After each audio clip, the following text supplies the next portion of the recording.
Hello everyone, Neve here, and I have a new deck for you. This is the Sacred Cycles Oracle by Jill Pyle and M. Dewey. This has been on my list for a little bit, and it's kind of connected to my practice that I've been trying to do this year. And in fact, I'll just go ahead and show the cards here. They are not in order because I have used this deck a couple times. So I could have kept this in order. I'll just talk while I look through the cards here because they are separated into different sections in the book. There's let's see. There are celestial cards, so, moon phases, solar eclipse, things like that. Seasons, hormonal cycles, so menstruation, follicular phase, ovulation and luteal phase, cycles of life, plants, animals, a ritual type cards here, and then physical body. So there are separate sections in this deck, and I could use it that way. That's one way that we could use it. But as you can see, since they're all mixed up in my deck, I've kind of just been using them randomly lately. So, but I've only used this for one cycle so far, one menstrual cycle. And I've essentially been using these like their spread positions. There are different ways you can use this deck, which it goes through in the book here, but which we'll peek through at the end. But I just kind of wanted to flip through. Sorry about the dog there. She likes to wait until I have the camera on to go outside and bark.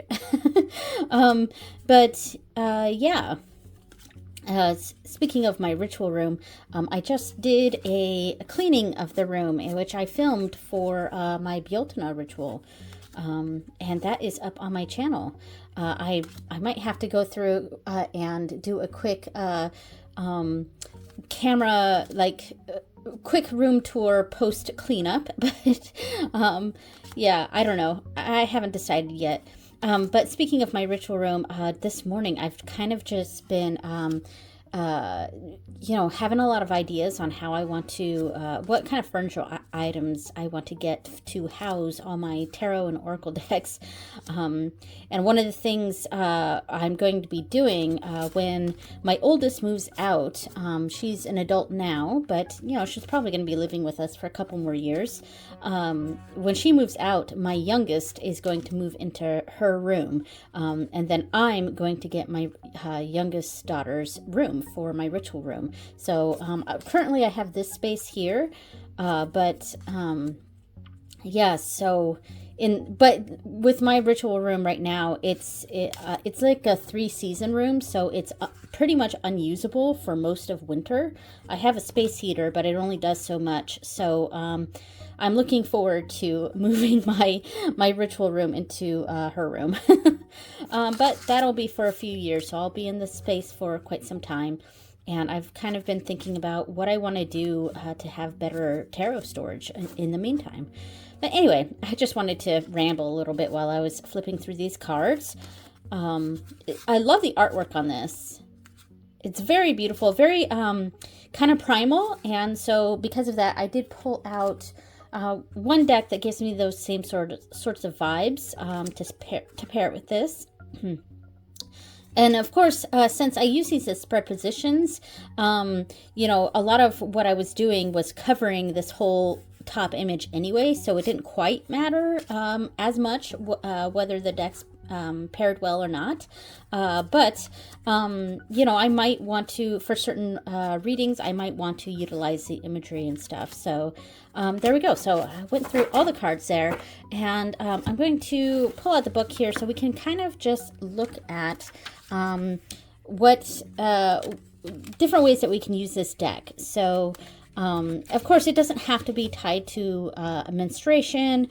But because that's a practice that I've been, focusing on this year, or trying to focus on anyway.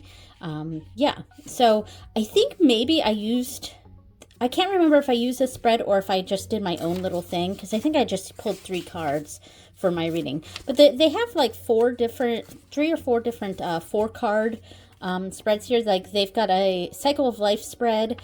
So a 4-part spread to connect yourself to all levels and across your life's timeline.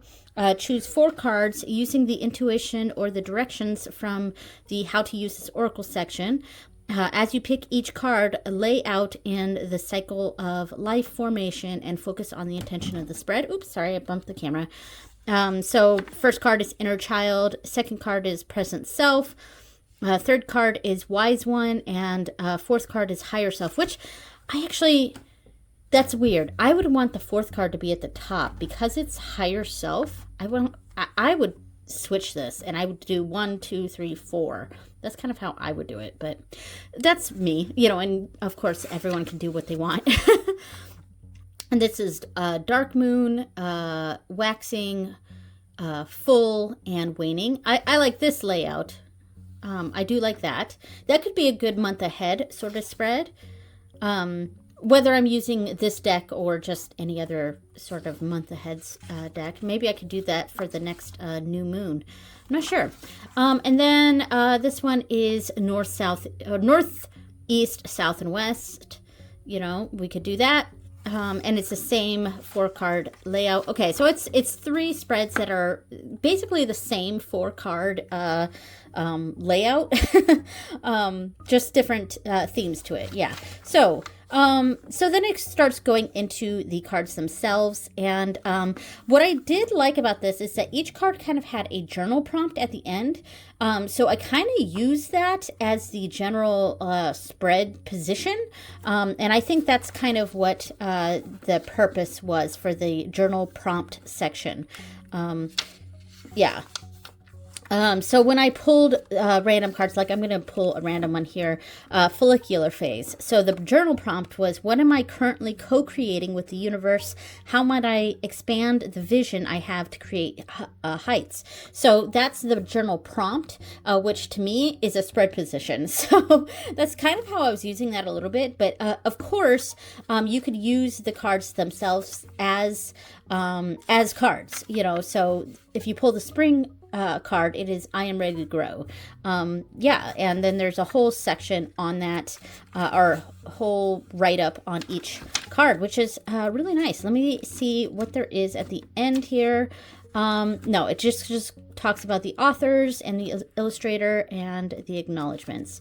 So, and the advertisements. All right. So, I think I want to do, I pulled out just a few decks here to sort of pair with this, and I pulled out a few things. So I'm going to have to put those away since I just cleaned my room and now I just pulled out a whole bunch of decks. But all right, I'm going to, maybe I'll just put this in the middle and do the same sort of 2 cards on either side sort of situation. We'll see.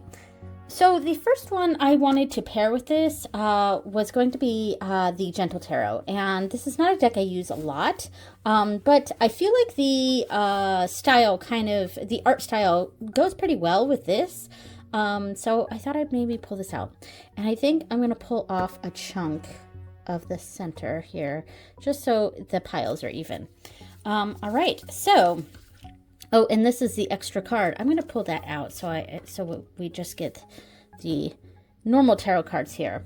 I definitely think these art styles go really well together. Yeah, so we have Conception in the middle with 9 of Stones and Harvest of Cups. Harvest is the king. That's one of my issues with this deck. I always forget what the court cards are because they're renamed, and it's just a general problem of mine, I think. So the 9 of this is Pentacles, so that makes sense with Conception. I would say that whatever project is going on would be a pretty good one here. That would be a pretty positive reading for that situation.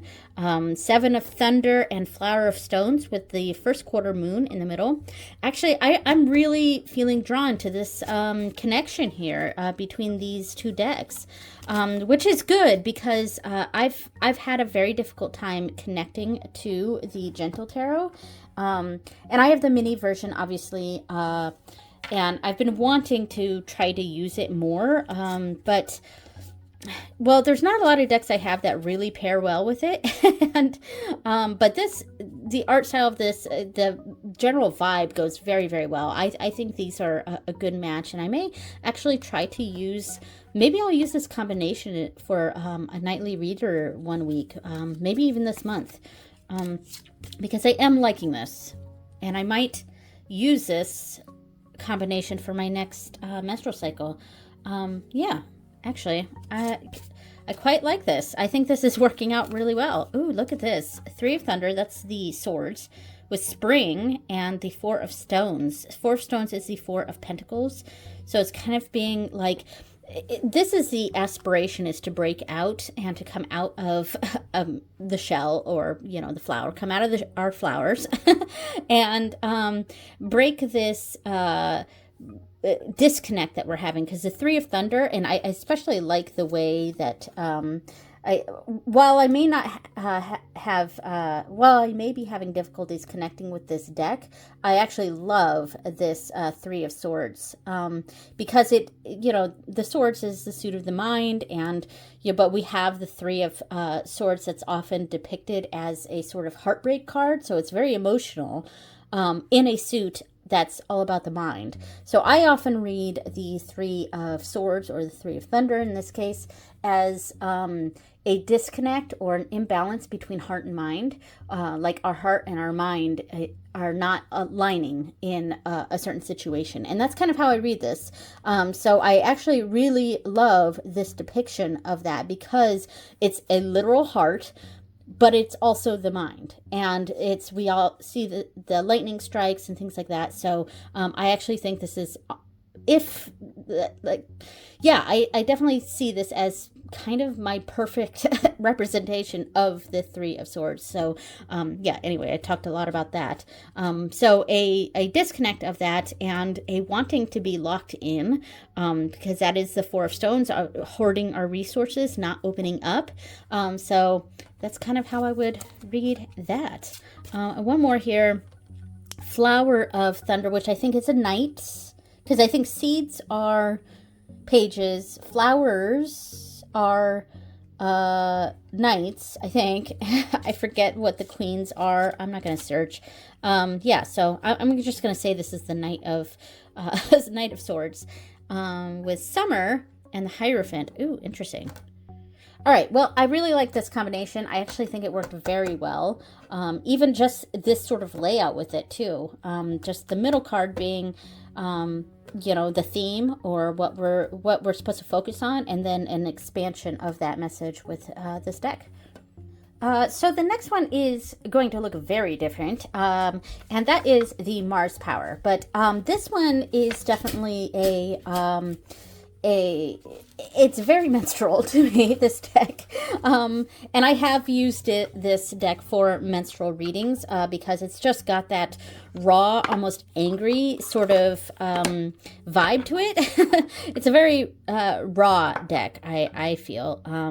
So raw feelings, raw emotions. I'm just trying to split that. Here we go. Good enough. But obviously I almost dropped this. Obviously the images don't exactly match. They're not like perfect together here. But I feel like if I'm having a particularly rough period, or very emotional, or feeling very angry even, this would be a deck I would want to go to. And I definitely can see, the vibes do match a little bit, but it's a rougher sort of match. I don't know if that makes sense, what I'm trying to say. It's like, to me, it makes sense. What I see here does make sense. But it's almost like this is softening this, or opposite. This deck is like making this deck rougher. Does that make sense? like I do see the connection, and it does make this deck feel much more menstrual. I'm gonna get a chunk off here. It does make this deck feel much more menstrual to me, but yeah. I think with this combination, I would probably be using it more like having you know, a couple cards here. I'll just pull out 3 cards, random 3 cards, and then having this on top like that. That's kind of how I would read that, I think.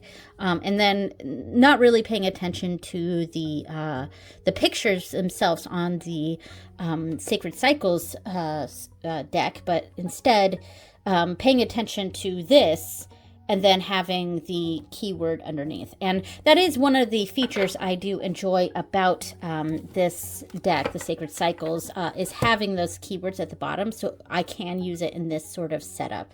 So I'm going to put this one away, and we'll pull out the next one, but I do like this pairing for a very specific sort of feeling. Yeah. So going back to a softer vibe, I pulled out the Pacific Northwest Tarot, along with the deck that I have kind of used as a companion, though, because I made the bags to match, but they're not perfect together, and I may actually create a different bag for this one, but that's the Sacred Cycles. This is the Sacred Cycles. The Seed and Sickle. All right, so let me pull these out.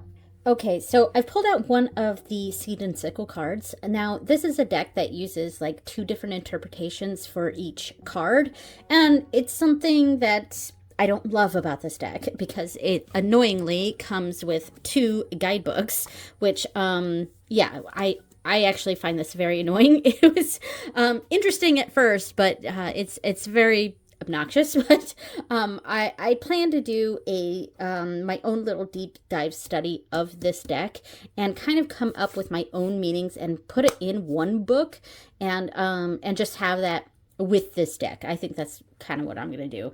But because this is sort of meant to be a dual meaning deck, I might stick with that and sort of have a more, you know, one side meaning one thing and one side meaning the other thing.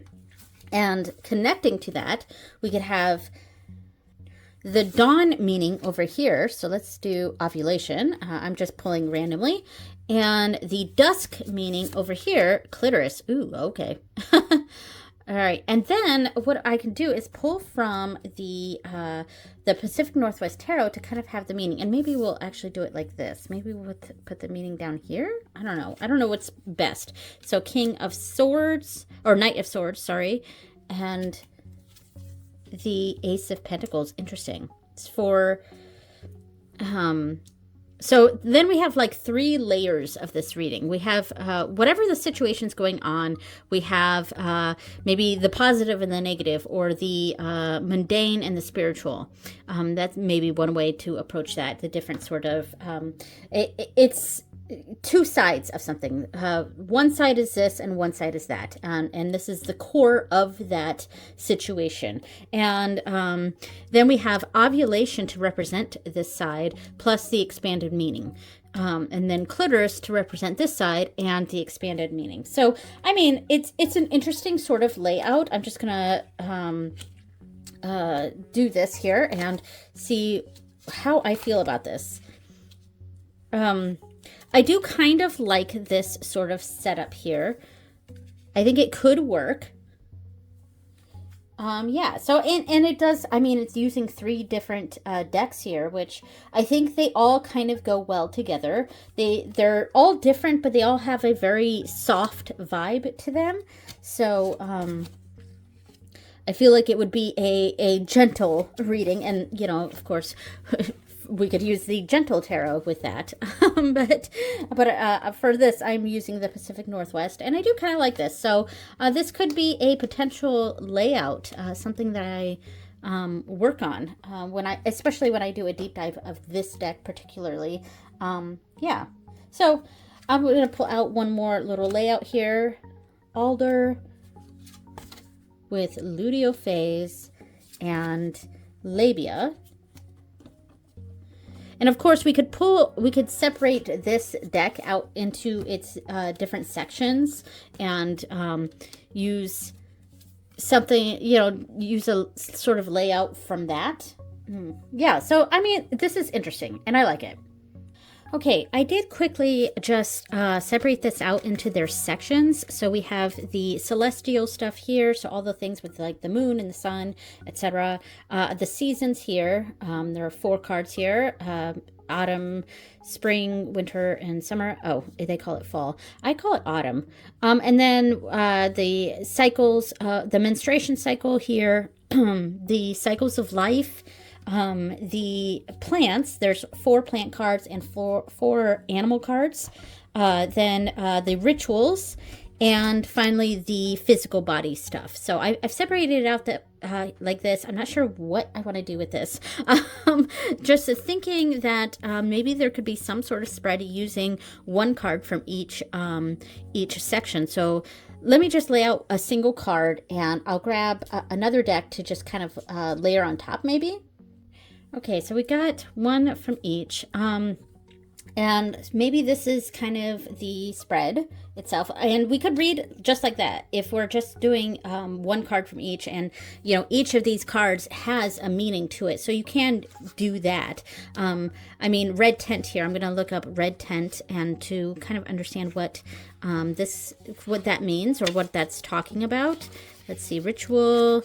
Red tent. I create sacred space for myself. So journal prompt is, what would my ideal red tent look and feel like? Oh, I don't know how I feel about that. It requires you to read this, and I am not that kind of person. I like to just have an easy thing. I don't like having to read a whole thing on it, but you know, but it would be some, you know, obviously since this is not something I'm familiar with, reading this whole thing would, you know, be beneficial. So I just would like a quick thing to understand. Oh, okay, this is how I read that. You know what I mean? So I create sacred space for myself. So a certain meaning sacred space, but how I might use this instead is using this as spread positions and then pulling out another deck. And I pulled out real quick the Zeke's Arcana, just because it's got a really like funky feminine vibe to it. You know, it's a very strange deck that I think might look kind of cool. So let's see, this reading, this is just me messing around here. So I'm gonna pull a card for each of these. So we have the ace. No, what is this? Oh, it's a 5. It's that V up here looks like a upside down A because there's like a line through it. So I was like ace, but there's like a bunch of swords on there. But anyway, so let's see. Let me just lay something out. So summer, hangman, maybe a summer is the height of things, and maybe there's a sense of kind of being stuck in one place. So lunar eclipse. Yeah, because this a certain thing is being blocked. That's kind of how I would want to read this. And both of these cards, summer and ovulation, feel like the height of things. And maybe a birth of an idea is coming from this being stuck in one place. I'm just sort of riffing here. And then we got the 3 of Wands here, a venturing out. We've got these ideas. And the Fool, we can take that leap and go forward. Passion Flower, I'm not sure what that means, but I'm going to lay out a card for it. We've got the 9 of Cups for that. And for Butterfly, we have the 4 of Pentacles. And the Queen of Wands for Red Tent. And finally, Uterus, we have the 7 of Swords. I mean, this could be a cool little layout. I mean, I don't quite have an interpretation for this right now. I'm just kind of, you know, laying out some cards and seeing how I like this and how I maybe want to use this. Of course, I don't think I would use every single section for a spread like this. Maybe what I would do, okay, so I have this one. This is the physical body. I feel like I would want to pull a card from that for a section. Let's see, the physical body, the life cycle, maybe. These ones have some pretty good ones, so maybe from that. And then, not that one. Sorry about the dog. maybe something from the cycle, the menstrual cycle, and potentially a moon phase. So let me lay something out. So let's do something from the moon phase. I'm going to do a little shuffle too, so it's a random card. All right, we'll go right here. Moon phase right here, waning gibbous. And then let's see, the cycle of my menstrual cycle. So there's only 4 cards here, so I'm just going to do that and then do this. Okay, ovulation. We'll do 4 cards just in a row like that instead of a cycle, like maybe we can do like that, and that. And I'm sorry, I'm just like messing around with these. And then this was the life cycles. So cycle of the moon, menstrual cycle, life cycle, like life cycle. Oh gosh. Let's see. Birth. We just did birth. Let's do a different card. Maiden. I don't love that it's got Maiden Mother Crone in here. I mean, I get it for the theme of this. I just don't follow the Maiden Mother Crone archetype. So, you know, I don't know. I think there's some problems with it, but, you know, that's a me thing, I guess, you know, and other people. And then maybe we can bring it down to the physical. I'm just following the same cycle that it had in the book, the 1, 2, 3, 4. But I actually think, I think I like it more starting right here. And then we have this, and then the final card being, because I want to bring it down to the physical. And I want the final card to be one of the physical body types, or body things. So vaginal canal. Okay, so we're starting with the waning gibbous moon, and it is a spread position. So I'm going to look up real quick what the journal prompt is for this. All right, so it's right here. What pattern, relationship, or belief or habit can I release to make space for my evolution? So a release card that works. Then ovulation is the next one. So ovulation, the journal prompt for that is, what do I most desire to share about myself that I usually keep hidden from others? Interesting. It's an interesting journal prompt for that. Then maiden for 22 is, what does my inner child need most at this time? That makes sense. And then finally 44 is the vaginal canal. And by the way, there are 48 cards in this deck. No, 50 cards. There are 50 cards in this deck. So the last one is vaginal canal. And I'm seeing this position as taking this into a practical thing. So the final card here is, where is my life? Where in my life and with whom do I need more or fewer boundaries? I don't know. To me, I'm not going to read it like that. I'm thinking vaginal canal. So I'm thinking the actual, like, journey, like the actual, because I'm thinking of the canal, the tunnel, you know, the actual passageway you got to go through. So that's kind of how I'm reading that. So starting off, what do we need to release just before the start of something? That makes sense for this. And I think I'll lay out one of the Gentle Tarot for this. Of course, this is just a sample little reading that I'm just, you know, just playing around with.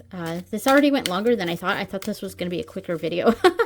All right, so a release card, we have the Magician. Oh, okay.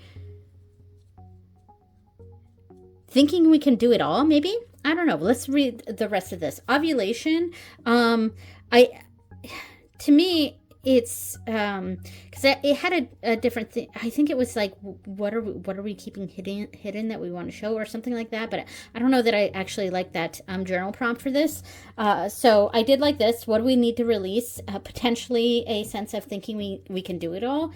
And then ovulation to me, that's a building energy, and it's reaching a sort of climax, which would make more sense for this position. But what is the goal we're trying to go forward with? I think that's kind of how I would read that. What kind of goal? What is the climax that we're trying to reach? And let's see, Three of Stones, a building, building something together, working together with people, which can sort of make sense with this because this was thinking we could do it all. And whereas we've got to work toward a place where we can work with others on this situation. And then Maiden, I'm reading that as something from, what's, I wouldn't say buried down beneath, but like, I am sort of connecting that with the inner child here. And what is it about our inner child mind that is creating this sort of situation here? What's something we need to be mindful of from our childhood? A Flower of Cups, I believe that is the Knight of Cups. Which maybe I'm thinking that means a sort of there was an idealization that we had from our childhood that's what's causing this sort of situation. And then the vaginal canal. What is the tunnel we have to go through? What is it that we have to walk through to sort of reach this goal? And we have the Root of Thunder. Is Root the... I hate the renamed cards because I constantly forget what this is. Okay, I just looked it up. The flowers are queens and the roots are knights. Okay, I will not remember that. So that has been my primary issue with this deck is I just cannot remember the court cards. And it pisses me off, honestly. I'm just gonna try not to get so annoyed with it, but yeah, it annoys me because I constantly forget. So let me reframe this. All right, so I agree with what I had said here. So Flower of Cups is the fucking queen. So I would say, and we're talking about something from our childhood. So I actually would see this as a person, a gentle, supportive person from our past is kind of what's, I guess what we could look to or has given us this, what am I trying to say?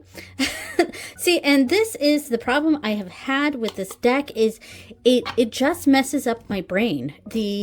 I'm constantly forgetting what each thing is. So now my brain is like off of this.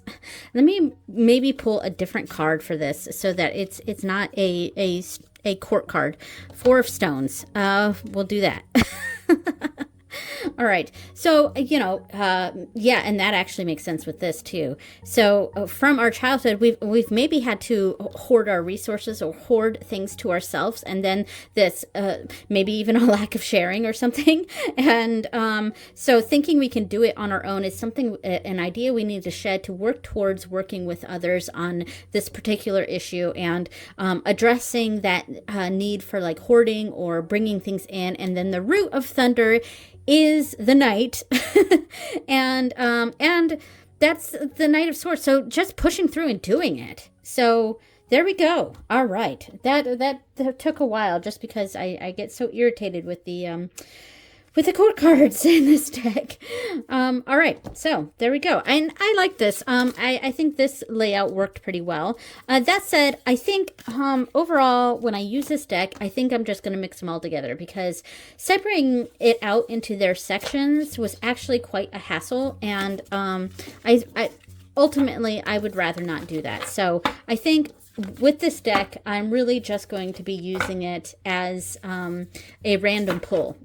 So yeah, that's, I think the, what I've kind of decided from this. A lot of this was exploring this deck, but also exploring different ways I might use this deck. And I did, even though I got really frustrated with this deck, I did actually really like it with this deck.